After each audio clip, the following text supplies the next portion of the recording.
best part about the World Cup is finding out that we got black people in places I never would have even guessed. Yup. Represent, brother. His dad is Ghanaian. His mother is Japanese. Blasia, congrats on another victory. I'm also going for every island nation that got black people in it. Cape Verde, Molly whopped them Europeans. Curacao, every moment you are on the field, you got a supporter from Black America, and your hair is amazing. Speaking of Black America, this is the blackest American team I've ever seen us have. No wonder we the most successful. Ha! We are outside, bro. We do this sport, and this is the best World Cup I've ever seen.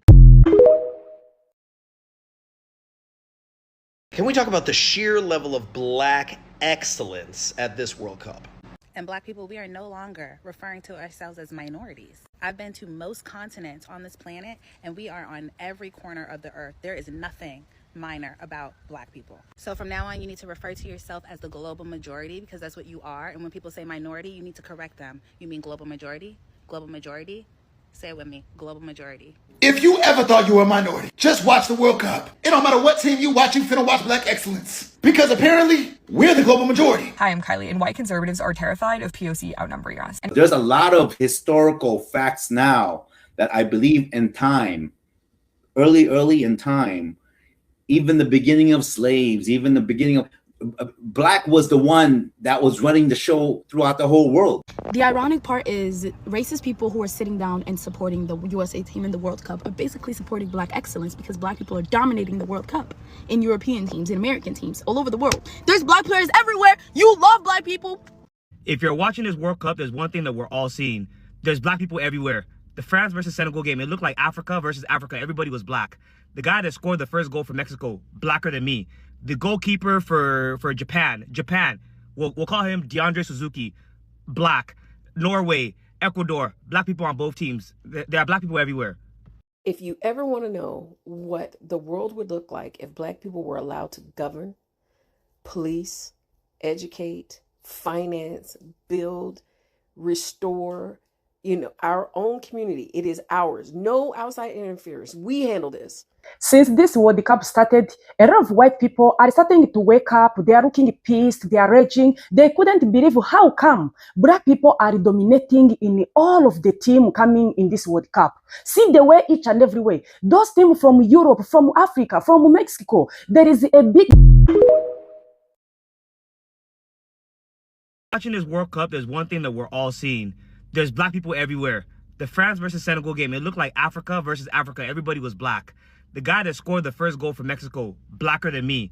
The goalkeeper for Japan, we'll call him DeAndre Suzuki, black.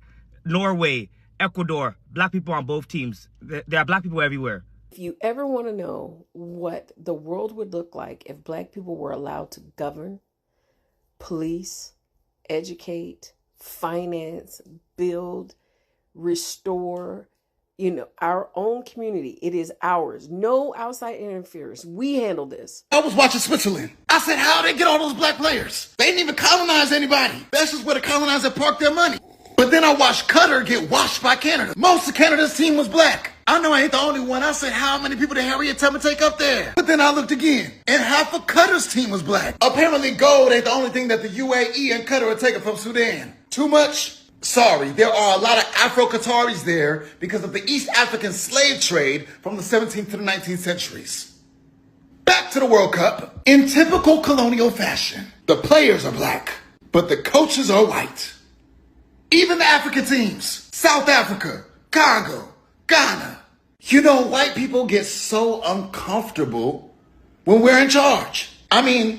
That's why the FBI had an entire room for the city of Compton when it became the first city west of the Mississippi with a black mayor. It's also the reason that the CIA assassinated Patrice Lumumba, the leader of Congo, staged a coup d'etat of Kwame Nkrumah in Ghana, and provided intelligence that led to the jailing of Nelson Mandela in South Africa. Too much? For some reason, the West believes that the people who built their empires need overseers. That's the only reason I feel some type of way about the white coaches.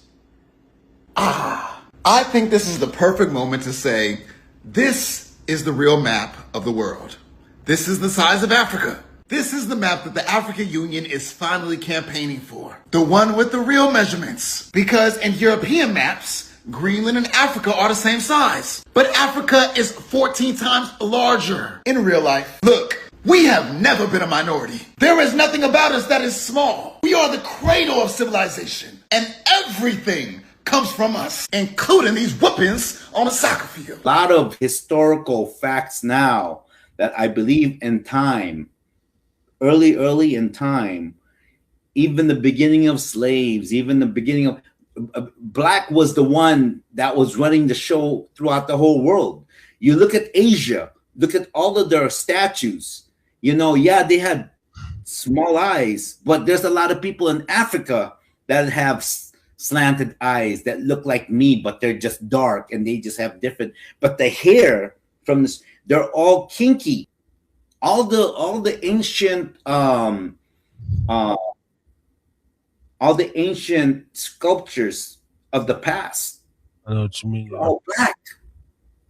So I really think that what's going on right now is the reversal of what went on years and years and thousands of years ago, that really the ones that were being enslaved long time ago were the minority whites, and the one that was ruling the world were predominantly Black. There's a group of people out here that can literally change the world, but they have every right to not to want to.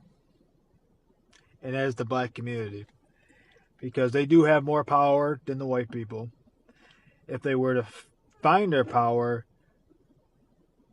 and took leadership, they'll make some positive changes. But because our world is so racist and so masculine, and there's no femininity in that area as well, that's why we are living the bullshit life we were living.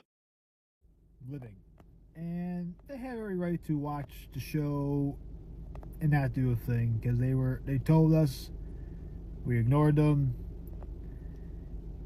and now the whites are really the ones that are fucking around and finding out, because they told us many years about everything that we're living in, and they have every right to watch the show and watch us struggle. They don't need to do anything, because they tried.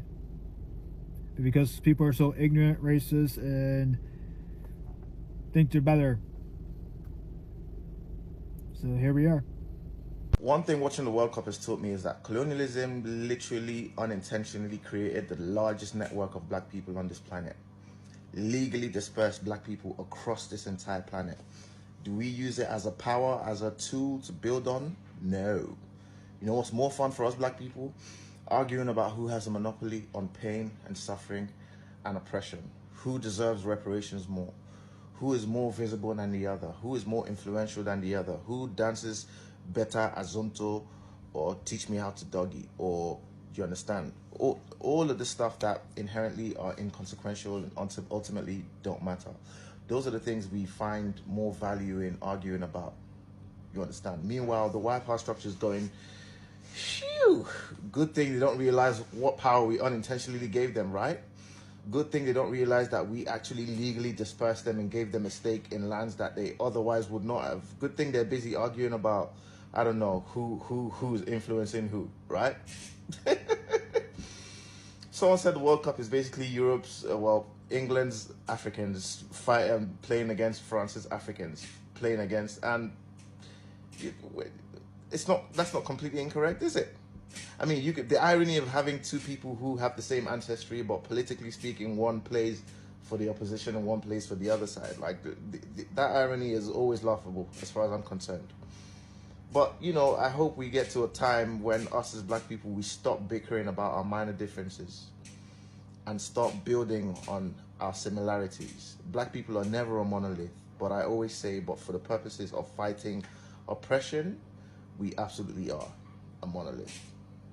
So go back to your country. Europe is for Europeans until it's time to play some motherfucking soccer, huh? I thought y'all didn't like multiculturalism. I thought y'all didn't like too many darker ethnicities really getting up into the pot. You know, y'all wanted strong borders until it's time to get on that field and play some fucking ball. Then it's Africans all up and down them lineups everywhere you go. This reality is just further proof that the Western world as we know it is built on the commodification and strategic deployment of Black bodies. And the legacies of the transatlantic slave trade and colonization has left this tension of dehumanizing Black people while also demanding their labor, their skill, to keep the different gears of society running, be it from culture to literal economics of working labor. And soccer falls neatly within this paradigm of we can use the Black body for our advantage, but we will still do very little to support or care for or affirm the humanity of those same Black bodies. Because nationality is politically constructed and socially understood, you will have the same players that everyone's cheering on when they're winning, have the same people try to revoke citizen status or a right to claim a nation because they lost. National heroes when you win, racial slurs when you lose. But I will say on the other hand that soccer, the World Cup, what it's supposed to be, this idea of like this sport that's very low barrier to entry, all you need is a ball, pick up and play. You could do that anywhere you are across the world. Regardless of nationality, ethnicity, race, you can play soccer with everyone. And through sports, we can see and recognize one another's shared humanities as we work towards a common goal. Borders are fake anyway, but I guess what I'm saying is just remember who y'all called when the World Cup came knocking. Even white folks are using their own mouths to testify that the black people,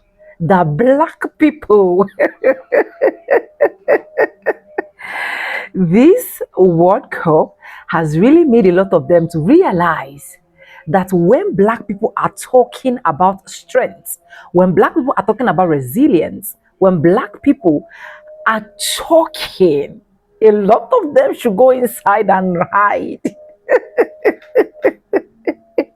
But anyways, I will enjoy this, guys. Enjoy these other clips. Welcome back to the channel.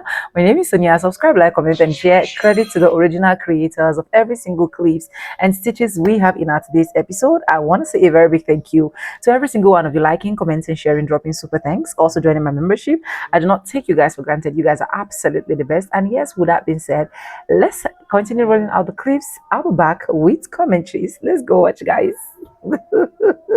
Talking about, we know that like black people are better at sports, or black people are better at basketball and football. It's kind of a joke, but I would say that it's not that simple. We're excellent at everything.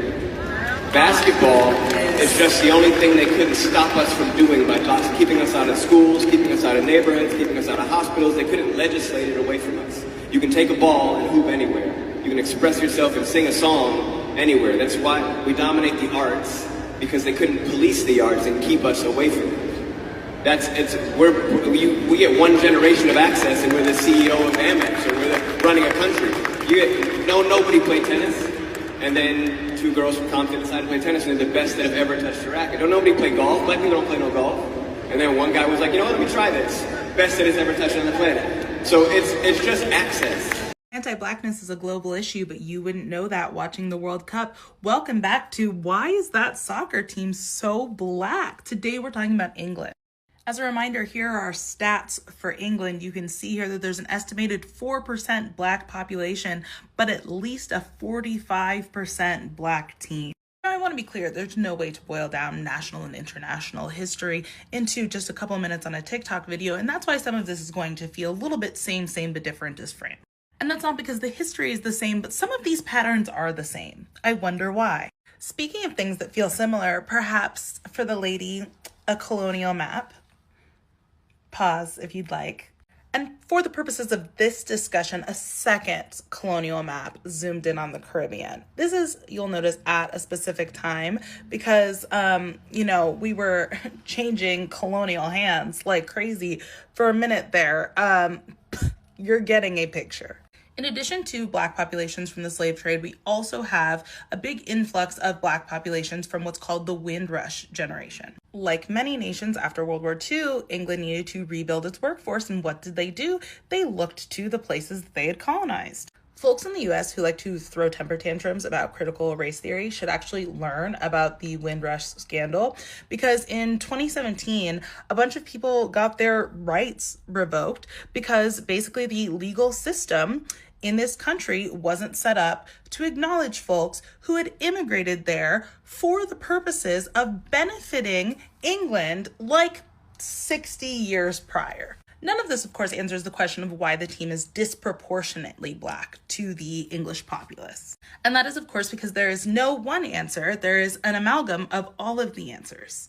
It is the pipelines that are or are not built for people to get access into various career paths. It is the way in which athletics is seen as an out in some communities and not others. It is the way in which only certain sports are very accessible to low-income communities, and it is the way in which Black people are overrepresented in low-income communities in so many places. But I'm so happy that commenters pushed me to do England next, because England is honestly one of the best examples of the ways in which these countries will prop up their Black players as representatives of their country when they're winning and when they're doing well, and absolutely be anti-Black and abusive when they're not doing well.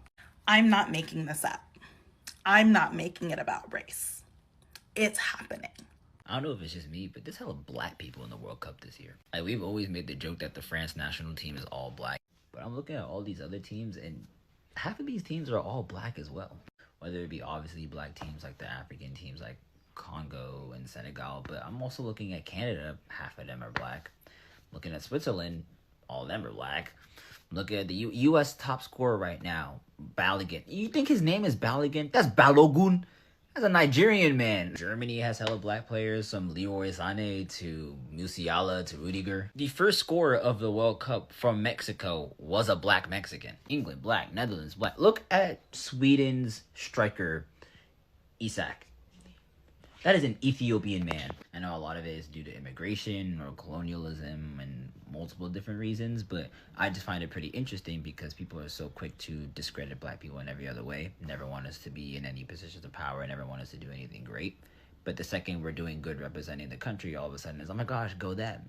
Soccer looks so much more Black than people expect. People look at European teams and wonder why a country that's mostly white is represented by so many Black players. But the talent pool comes from everywhere. It's like they completely forgot about slavery. Soccer is dominated by white people, 72% of them roughly making up most of soccer players around the world. But the talent pool comes from everywhere. Europe, South America, Africa, and Asia. Countries like France, England, Belgium, and the Netherlands have large communities deep-rooted in Africa and the Caribbean because of colonial history, immigration patterns, opportunity, and slavery. And soccer is one of the easiest sports to access. You don't need a $15,000 goal. You don't need the craziest equipment. You don't even need a field. All you need is a soccer ball and some cleats. Most of the recruiting goes down in those large communities that are deep-rooted in Africa and the Caribbean, as their culture promotes soccer as one of the best ways to get out of any tough situation. Hey Mawa, Make America White Again. I'd like to point something out. 48 teams in the World Cup out of 217 countries in the world, 10 are from Mother Africa. And as much as our governments tried to keep their fans away and keep as many of the players as they can away, and even officials from Africa out of the way, I'd like to point something out. Even in your most lily-white countries, the Netherlands, Switzerland, France, who are the best players on the pitch for every one of these teams? Damn straight, they're Black men. They're men of African descent. So before you get on your high horse talking about white men are superior, get over yourself. You're average. You have less than average education. You're average looking. You're average height. You're an average athlete. Don't be an average human being. Acknowledge the greatness. Mother Africa, you have represented in World Cup 26.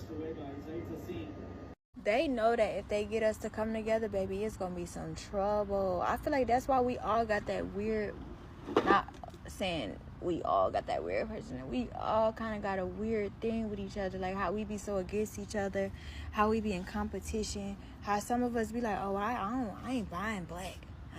I be trying to support black business. I just can't. And knowing there's so many that you could try another one. It's something, and I feel like it's because if we actually came together, it's over with. Y'all, it's over with. Everything gonna multiply. If we could just get on one accord and just come together. And that's why they taught us, and that's why it's been put in us and instilled in us to be against each other. Because we can't come together. So if we come together, everything will come clashing down. Everything. Everything, baby. What?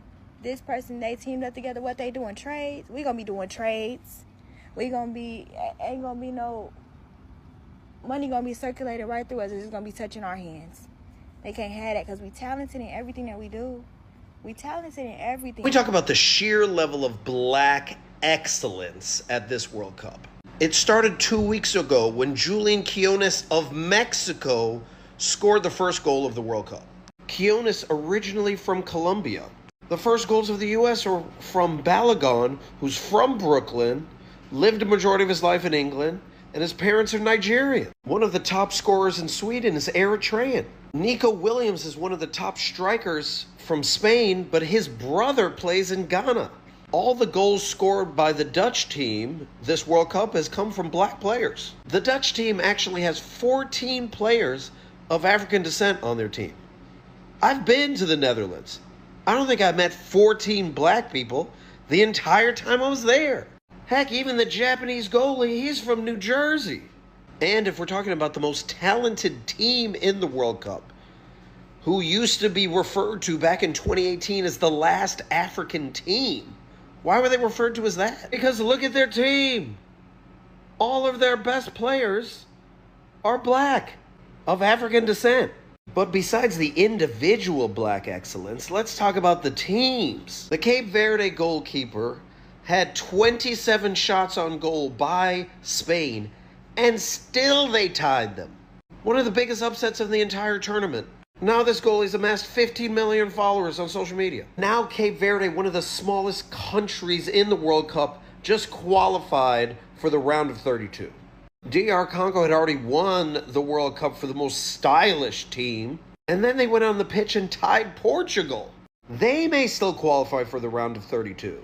Ghana tied England, and frankly probably won that game if it wasn't for that shady call. Haiti scored their first goal in 52 years. Even the small Caribbean nation of Curacao got its first goal and first point ever in the World Cup. 10 African nations made the World Cup, and potentially 7 of them may qualify for the round of 32.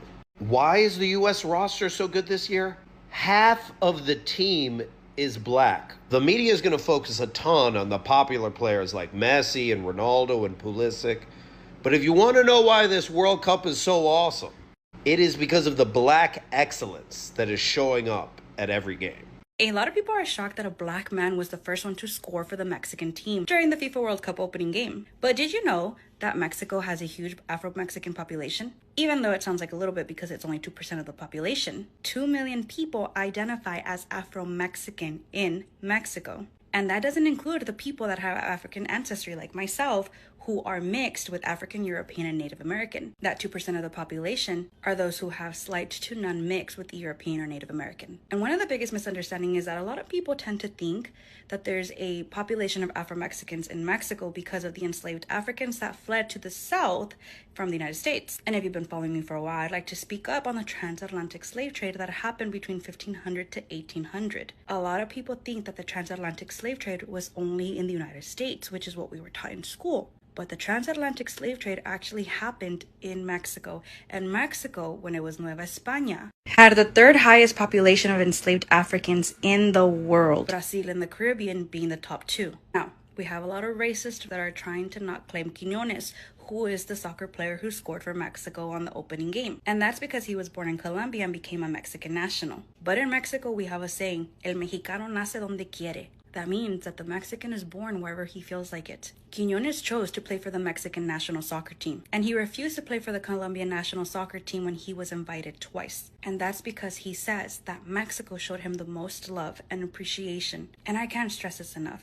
Mexicans in the United States, a lot of them are completely different to what Mexicans in Mexico are. If you are a Black person, travel to Mexico. You are going to experience a huge amount of love. I cannot stress this enough. Mexicans in the United States have this systemic racism that was implemented to them by the oppressor, and I speak about this all the time on my social media. So if you haven't followed me yet and you haven't watched my videos, make sure you scroll down and look for all my Afro-Mexican history videos and how the Afro-Mexican history also intertwines with Black American history. Let me know if you knew this and let me know what you think in the comments below. This is the motivation behind a lot of hateful policies in the US. If you haven't heard of the Great Replacement Theory, it is that over time, if enough Black and brown immigrants come to the US, as well as white people having children with POC, then over time, POC will outnumber white people. And the reason that this is so unsettling to a lot of white people, especially conservative white people, is that they are terrified that if POC become in power, then they will treat us like we've treated them in the past, which is obviously not great. It involves subjugation of people, enslavement, assault, violence of basically every kind. And I think that white people can feel the shift happening as they are becoming more and more outnumbered. And that is why they are clinging so tightly to power in Congress and with the president right now. And that's why it's so funny when white people deny that racism exists, because if they didn't think racism did exist, they wouldn't be scared of being outnumbered. But they understand the ways that we have treated people of color has been atrocious, and thus they are scared of the tables turning and of being in that position of subjugation. Swear, watching the World Cup is like watching live action colonialism. For example, the France-Senegal team yesterday had Black people from the continent playing Black people from the diaspora. And that's not a coincidence. Like, a lot of people on the French team are descendants of people from former French colonies. And then people on the Senegal team are African players who spend the rest of the year playing in European clubs. Meaning that both teams were produced by the same colonial history, just by different routes. One through migration from the colonies into France, and the other from the movement of African talent into European soccer. So even though the talent on both sides is coming from Africa and its diaspora, all of the wealth, the money, the powerful leagues, they're all still concentrated in Europe. That's why watching these games, deadass feels like a hands-on history lesson, because the colonial relationship never disappeared. It just reorganized itself, and we can see this shit play out on the field. Anyways, thank you so much guys for watching all of that clip, and I hope you guys literally enjoyed every single clip I was able to roll out for you guys. These are some of the white folks saying it, and you can literally see with your own eyes and also hear with your own ears of how this World Cup has really proven Black people to be more than what they see, to be ambition more, to be like, ask yourself why these people are literally using Black people in doing most of the jobs when it comes to this World Cup of a thing. Do you get? It simply means there is this strength. There is this strength that we have. There is this thing that they have seen that only and only Black people can literally deliver that. And that is why they are literally using Black people. Do you get? That is why they want to use Black people to glorify themselves. That is why they want to use Black people in this particular World Cup of a thing to make it look like, oh, and let me just be honest with you, I'm saying this in another perspective again, that you see these white folks, they always want to literally use Black people. That's just the honest truth, because whenever the glory comes right now, they will take the glory with their full chest and made it look like without them, Black people wouldn't have been able to do this or do that. So there's so much love to use Black people, and at the end of the day, they'll make it look like it is their own strength, it is their effort, it is their mindset that is actually enabling them to do all of these things that they have literally been able to do. But one thing keeps standing out for sure, that Black excellence can never be erased. Black excellence can never be removed. Black excellence can never be invisible. That's just the honest truth. No matter how they try to cover it, no matter how they try to make it look like Black people are not worth a certain level, they are now realizing that if not for Black, they wouldn't have been able to do a lot of things. If not for Blacks, they would have been behind till date. Because you guys check it out. Every single thing that even these people reclassify, take away from us, and at the end of the day, till now, they are still struggling. They are still battling. And you think black excellence is not speaking. It is speaking with full force. It is speaking in all level and all randomification. Honestly. And that is why no matter what happens, I want you to look at yourself as a black person and tell yourself you're worth it. You're worth it. You're beautiful. You're strong. You're resilient. That's just the honest truth.